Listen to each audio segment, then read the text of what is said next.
Welcome back to another episode of 40 Facts About the 40K Universe. I am your host Gershwin and you are watching One Mind Syndicate. Today we continue talking about orcs as we get into the Stormboyz, followed by one of the most famous Stormboyz, Boss Zagstruk. If you're new to the channel, subscribe. We post Warhammer 40K content every single day, and this is a viewer request, so if you have any requests, just comment down below. But with that said, let's get into 40 facts on the Stormboyz. Within the orc culture, there exists the Stormboyz, the shock troops of many successful warbands. They are far too efficient and disciplined by the standards of right-thinking greenskins.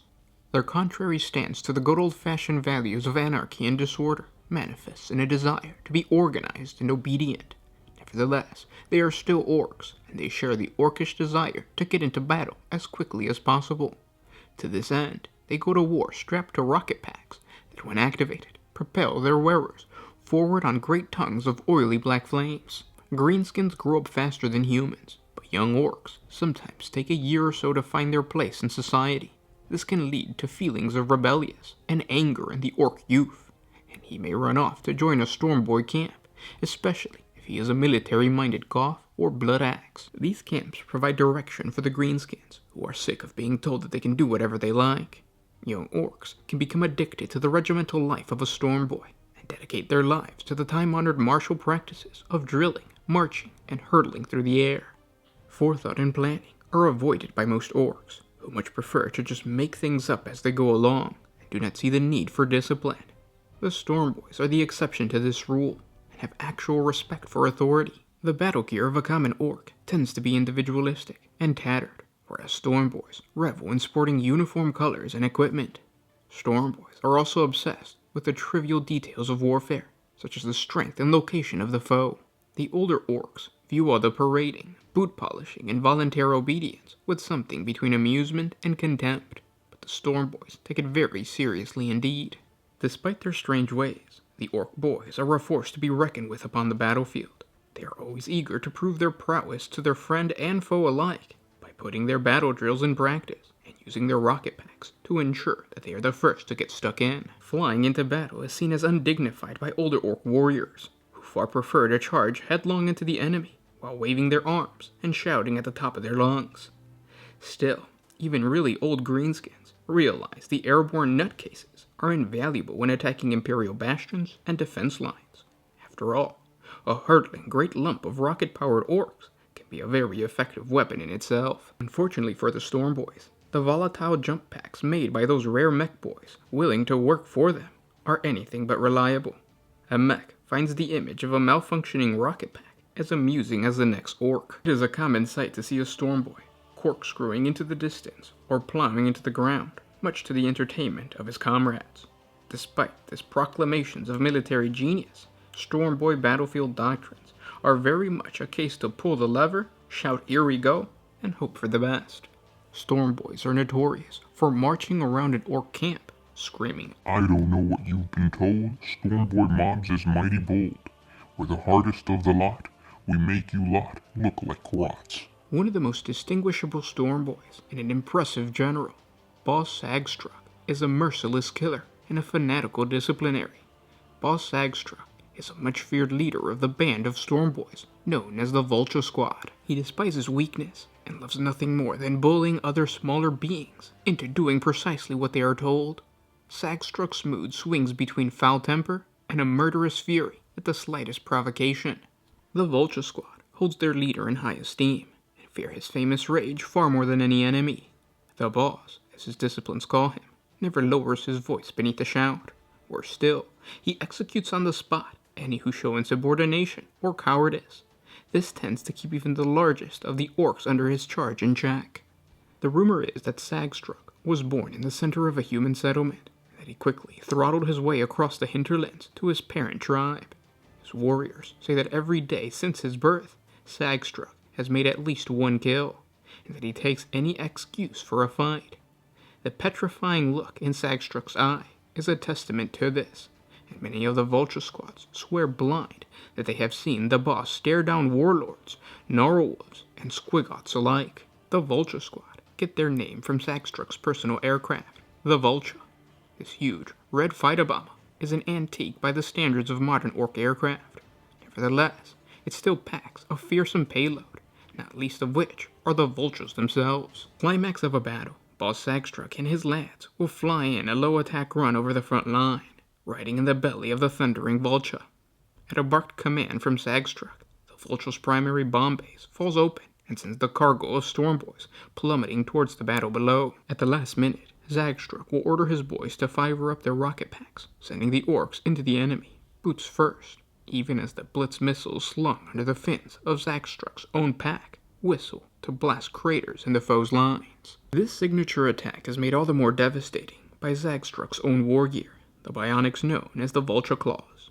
Zagstruk had these made after his own legs were ripped off by a Space Marine dreadnought, whose wiring systems he subsequently gnawed through until the machine was incapacitated. These piston-driven and power-clawed augmetics enhance Zagstruk's formidable strength to the extent that when he makes contact with the enemy, it is invariably with a sickening crunch. Boss Zagstruk demonstrated his ferociousness in battle during a fierce fight on the expedited world of Lyrithrar. Zagstruk took personal offense at being outmaneuvered by the lightning-fast wild riders of Simhan. Enraged beyond word, as his cowardly foe retreated into the webway, Zagstruk lights up his rocket pack and gives chase along with a hardcore of his most devoted Stormboyz. The portal closed behind Zagstruk, and the boss was next seen 10 months later when he stalked into the encampment of war boss Golgrutz. He slaughtered a couple of dozen Ludas and reclaimed his stolen fighter bomber. No one has the guts to inquire as to Zagstruk's recent whereabouts, but all note the fresh batch of red and white Eldar helmets dangling from his belt. Since Gork's grin split the stars, Zagstruk's lads have noticed a distinct change in the boss. Although he has always been driven, the orc leader has become downright ambitious. He is gathering even more Stormboyz to his banner, as well as a warband of blood axes and goths that he has kicked savagely into line. For Zagstruk is embarking on a storm wall to end all storm walls. Already he has conquered the Imperial Shrine World of St. Resmond's Hope. This planet was a paradise of marble shrine plexes and prayer gardens. The coming of Zagstruk's storm wall reduced it to ruins, which have since been looted to rebuild the world in the form more pleasing to the boss. Now known as Planet Zag, it is a place of gun fortresses, military encampments, mechanic factories, and enough parade ground and firing ranges to satisfy even the most obsessive Stormboy. Its armor-plated capital, the Boss Fort, is overlooked by a huge and formerly holy mountain that has been painstakingly carved by captive Imperial sculptors into a series of titanic likenesses of Zagstruk's face. Beneath the lowering glare of these stone visages, Zagstruk followers drill all the harder in his name. Although he has only conquered one planet, the mad gleam in Zagstruk's eye tell his followers all they need to know. The boss has far greater ambitions than conquering a single planet. And those were 40 facts on the Stormboyz. I hope you guys enjoyed this video. If you did, you know what to do. Share it with your friends. And thank you so much for making the suggestion on the Stormboyz. I've been wanting to read the lore on the Stormboyz again for a while, and reading them again, or reading it again, makes me want to finally paint the Stormboyz that I have in my closet. A long time ago for Christmas, I asked for the Vulture Squad, but it's an online order thing, so of course I never got it. I just got a box of Stormboyz, and I had some Stormboyz from the past. So I ended up, I have a total of 10 Stormboyz, which I think is enough to actually have it be a unit that won't just give my enemy kill points, or a pointless unit to have if it's 10 Stormboyz. But finally I'm going to get around to building them and painting all 10 of them. We'll see how that goes. But yeah, the lore on the Stormboyz is really fun. I love reading anything that has to do with, like, the Blood Axe gang. I think out of all gangs, the Blood Axes are my favorite because they truly are, they were the first orcs that were controlled by the Brain Boys. In other words, they were the first boys controlled by, they were the orcs, or the Krork, that were controlled by the old ones. There's a whole, check out our 40 facts on the Brain Boys. It explains how there was this big thing called the Great Fight, or the Big Fight, that basically had a huge schism within the orc culture. And the orc culture used to be ruled by the blood axes. They were drilling, they were marching, they were acting like Stormboyz do. And then all of a sudden, once the old ones were gone, the orcs just broke out into constant conflict. And whenever we talk about Stormboyz or blood axes, or commandos, it's kind of like a relic of what the Krork were. So the Krork were these odd boys that had the tendency to be ordered and all that kind of stuff. Whenever we talk about odd boys, all it means is like a non-standard orc. So if it has something special, it's an odd boy. But before I forget, I want to announce the winner of the Tau Pathfinder box set. That winner is this guy. Message us either on Facebook or on Instagram. That's the best way to reach or to get a hold of us. Just send us your address and we'll ship this box to you. For all those that participated and didn't win, don't worry. A big giveaway or big set of giveaways is coming probably at the end of this week or at the end of this month, depending on how quickly we can get these 5,000 subscribers. Help us out. Jump on over to like Facebook or Reddit and share our videos. Get your friends to subscribe, and then we can do the giveaway sooner.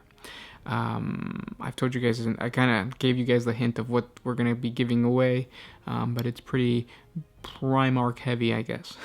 Thank you guys so much for watching. I'll talk to you tomorrow. This was Gershwin with One Mind Syndicate signing out. Always